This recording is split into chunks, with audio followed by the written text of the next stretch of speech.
So in 1999, sorry, 1991,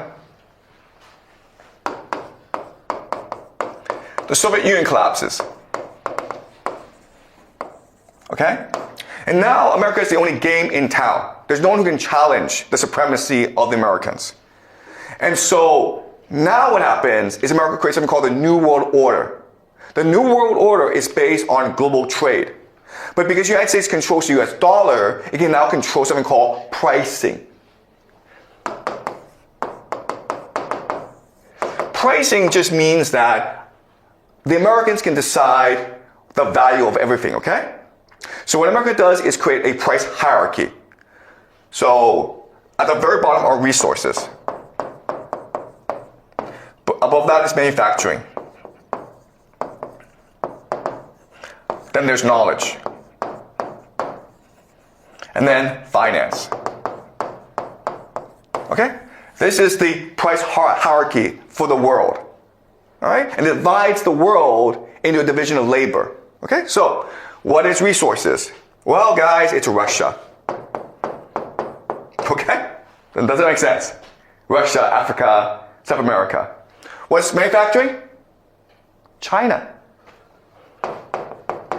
What's knowledge? Europe. And what is finance? America. Okay? Does that make sense? So what's going to happen is that America is going to take its manufacturing and transfer to China. Okay? Because it's cheaper for China to do it than for America to do it. And all America is going to do is finance. Okay? What is finance? Finance is just the creation of money for the purpose of creating more money. Right? Okay, so this is the system in place. And at first, it sounds great because everyone's making money, okay? But there are inherent instability in this system, okay? And we will discuss all this instability throughout the semester. But for the sake of simplicity, let's talk about America. What happens when you focus on finance is that you become a speculative economy. You focus on gambling, okay? Basically gambling. And this leads to something called the 2008 Great Financial Crisis, when the American economy collapsed, okay? And at this time, the entire world economy should have collapsed. And so what happened was, all these central banks from around the world came together in Basel, Switzerland, the Bank of International Settlements, okay? Right? The secretive body in which all economic policies are made. And they decide the only way to save the world is if China spends money. Do you understand? Why do we have all these skyscrapers? Why are there all these airports? Why are all these high-speed railways? Because China, to save the global economy, decided to invest in infrastructure. Okay? And Belt and Road Initiative. And that saved the global economy. Now, after China did this, China developed a lot of debt. Okay? And China basically said to the world, listen, we saved the global economy, so we deserve a seat at the table, right? We deserve to be equals to America. And so we're going to sell our products, our Huawei phones around the world. We're going to compete with America for global dominance. And America said, screw you, okay? And that led, of course, to Donald Trump. 2016, Donald Trump. And the first thing Donald Trump did, of course, was initiate the US-China trade war, right? China wants to be an equal to America. America says, nope, screw you, we're going to destroy you, okay? So America tried to sanction China. America tried to blockade China, okay? So we'll discuss this again later on throughout the semester, okay? Then what happened, of course, is 2022, Russia invades Ukraine, okay? So what Russia is saying is, you know this price hierarchy? Screw this, okay? Because guess what happens, guys? If you don't have any resources, this system doesn't work, okay? Try manufacturing without any resources. Try having knowledge about resources. Try having finance about resources, okay? So when Russia invades Ukraine, it's trying to control the resources of Ukraine. Russia and Ukraine together controls 1/3 of the world's carbohydrates. Africa, the Middle East starves to death without Russian and Ukrainian grain, okay? Does that make sense? So now this entire system is in jeopardy, okay? And so what's happening today is America is fighting to save its game. It's trying to fight to save the system. It's trying to fight to save the US dollar. It's trying to fight to save its hegemony, okay? And Russia and China are trying to exert themselves. So we are in a time of game reset, all right? Game reset. And this is the world that we live in today, okay? All right, so we will discuss this throughout the semester. Any questions? Are you guys clear?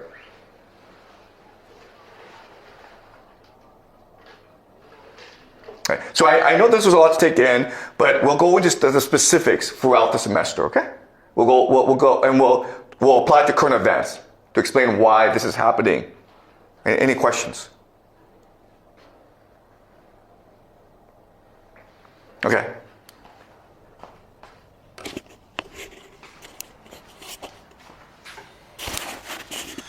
So the only purpose of America, like they produce a service for China, is to let them use US dollars, right? So America can use this game to everyone, but I think China does not do the same thing as America, like they created this game. Why? Okay. All right. So we'll discuss this throughout the semester, okay? The relationship between China and the United States. So remember that the United States wants China to play this game. But they can't really say to the world, oh, we're doing this because we're greedy and we want China to be subservient to us, okay? So they said that we want China to play the game because this game will allow the middle class to rise. It will make China much more democratic, okay? But that was just BS. That was just a fraud, a lie, hypocrisy. All right, so now that China is in this game, all right, what it's trying to do is restructure the game so that it is much more independent, okay? Because the problem for China is, okay, to play this game, what you're doing is you're taking resources, all right? And you're creating manufacturing exports, okay? And so that's the role of China in this game. There's certain problems with this game. The first problem is America controls the entire game, right? So America can say, you know what, we don't like you, so you can't trade anymore. So basically they stop, they limit the resources and they limit the market access, okay? So what China needs to do to survive is the idea of diversify. Create markets outside of the United States. Create, find resources that are not dependent on the US. Okay, so that's a game that China is playing. And that's the idea of BRICS. Okay? We will discuss BRICS later on. Right? But the BRICS is a very different concept where before America was trying to impose its game on everyone. Now China is just trying to create a system that is not so dominated by the Americans. Okay? That's the Chinese mentality. Right? Does that make sense? Okay. All right. Any more questions, guys? Okay, great. So we'll continue this on Thursday, okay?